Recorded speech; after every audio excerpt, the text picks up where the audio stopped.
السلام عليكم ورحمة الله وبركاته. كيف حالكم أعزائي المتابعين؟ شوفوا اليوم هنعمل، خلاص زهقنا من اللحمة وخلصت أيام العيد. هنعمل اليوم وصفة رز دجاج، رز بالمكرونة بس على طريقتي. طيب، أول شيء هنا عندنا إيش؟ موية بتغلي، حطيت معاها ماجي خضار أو بودرة الماجي، ويحطي التوابل اللي انتي تحبيها اللي هتصير زفارة الدجاج. هيل، فلفل أسود، قرنفل، نجمة اليانسون، قرفة، 1 عود عشان ما نبغى المرقة تسمر، احنا نبغاها تكون فاتحة. فحط المطيبات، ورقة غار، بصل، حط المطيبات اللي انت تحبيها اللي هتضيع زفارة الدجاج. طيب، مستكة. شوفوا آخر إضافة عندي هضيف توم مقطعته بس كده جزئين، برضو أضيفه هاي قطع للدجاج. وبعد كده بسم الله هبدأ أسقط الدجاج حقنا واسيبه لما يستوي نص استوى، ما نبغى استوى كامل، نص استوى. شوفوا حبايبي بعد هنا الدجاج ما استوى معانا، نص استوى زي ما انتم شايفين، لسه محافظ على شكله. عملت له هنا خلطة. هذه الخلطة عبارة عن صلصة باربيكيو، وصلصة الصويا شوية عشان لا يغمق لونها، ومعجون طماطم 1 ملعقة أو نص ملعقة، وحطينا التوابل من ضمنها سماق، حطيت سماق وخل عنب زي ما انتم شايفين، لو عندك خل عنب او خل بلسمك، وعصير ليمون، وحطينا بودرة ثوم وبودرة بصل وفلفل اسود وكمون وكزبرة ناشفة فقط لا غير. خلاص هنخلط كل المكونات طبعا مع زيت زيتون، هنخلط كل المكونات مع بعض وهندهن بيها الدجاجة. شوفوا بعد ما دهنت بيه الدجاجة زي ما انتم شايفين، خلاص ايش هسوي؟ رشة بسيطة كده من فوق السماق البلدي زي ما انتم شايفين، هحطه كده من فوق عشان تديله المزازة حقت السماق.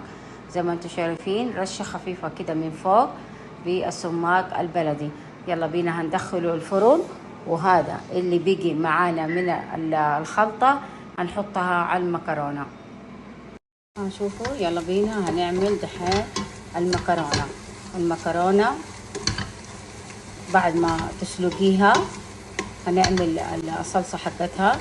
هنحطينا هنا أول شيء حطيت بصلة بيضة، برضو سبتها تتخدر وتاخد لون الذهب الفاتح.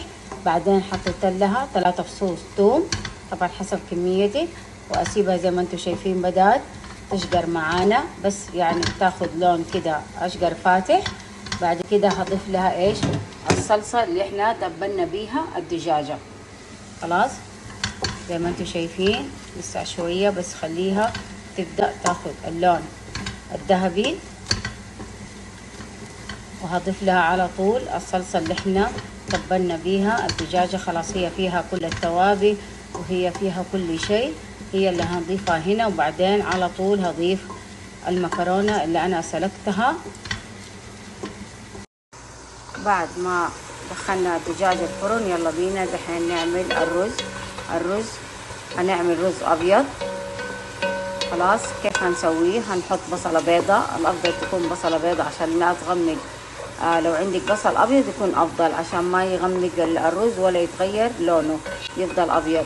هنحط زيت وسمنة شوية، وهنحط هيل وحبتين قرنفل و4 حبات فلفل اسود ونجمة اليانسون، بس نسيبها تتخدر، بس ما ابغاها يتغير لونها، بس تتخدر. وهضيف لها المسلوقة حقت الدجاج. زي ما انتم شايفين بعد البصل لما دبلت حطيت عليها رز بسمتي منقوع نص ساعة. بعد كده هسيبه ياخد تشويحتين مع البصل كمان والمستكة والبهارات الصحيحة، وبعدين هضيف له مسلوقة الدجاج.